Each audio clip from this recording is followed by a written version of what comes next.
और अब बात करते हैं एक होनहार विद्यार्थी और उसके अध्यापक की, जिसके कारण हनुमानगढ़ का नाम रोशन हुआ है।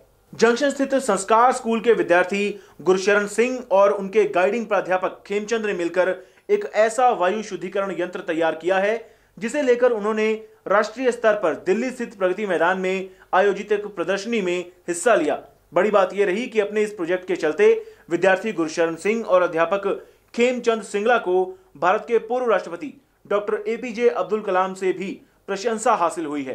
इन दोनों का दावा है कि अगर इस प्रोजेक्ट को विकसित करके आगे चलकर एक प्रोडक्ट में तब्दील कर दिया जाए तो इससे वायु प्रदूषण की समस्या काफी हद तक हल हो सकती है। जैसे कि चिमनीज हैं इस टाइम फैक्ट्रीज़ की, और अपने चाहे किचन ले लें, अपने इसको वहाँ इंस्टॉल कर सकते हैं क्योंकि ये सस्ता है, तो ये आम आदमी की ज़िंदगी में भी यूज़ आ सकता है। अपने इसको एक जार में अलग अलग चेम्बर्स बनाकर यूज़ किया जा सकता है। ये क्या करता है, यहाँ पर हमने एक एयर ब्लोअर यूज़ किया है। ये करता है यहाँ से इम्प्योर एयर, चाहे वो चिमनीज हो चाहे किचन हो, वहाँ से खींचता है। यहाँ से ब्लो करते समय हमने यूज़ किया हैवी मेटल आयन प्रेसिपिटेटर। इसमें काफ़ी सारे भारी तत्व होते हैं, धातु तत्व, वो यहीं पर रुक जाते हैं। यहाँ से ये एयर जाती है फर्स्ट चैम्बर में।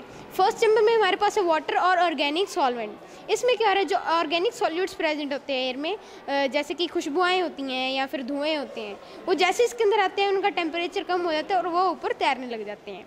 यहाँ से ये हवा जा रही है सेकंड चैम्बर में।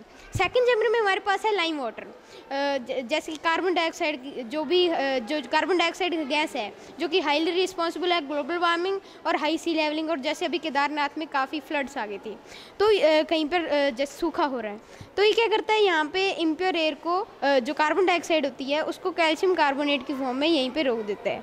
और यहाँ से इससे हम अपने कार्बन डाइऑक्साइड रोक रहे हैं, ग्लोबल वार्मिंग रोक रहे हैं, और जो हाई सी लेवलिंग हो चुकी है इस टाइम में, चाहे जैसे अभी केदारनाथ में हुआ, ज़्यादा बारिश ज़्यादा हो चुकी है और कहीं पे सूखा हो चुका है, तो उससे ये चीज़ अपने रोक रहे हैं। इसके बाद हमारे पास है थर्ड चैम्बर। थर्ड चैम्बर में हमारे पास है 2 प्लेटें जो कि कनेक्टेड है बैटरी से।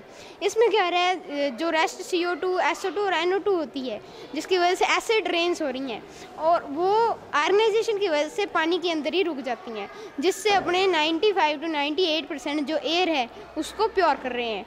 और ये जो हमने बनाया है पूरी तरह यूनिक टेक्नोलॉजी और गवर्नमेंट के लिए रिलीफ है।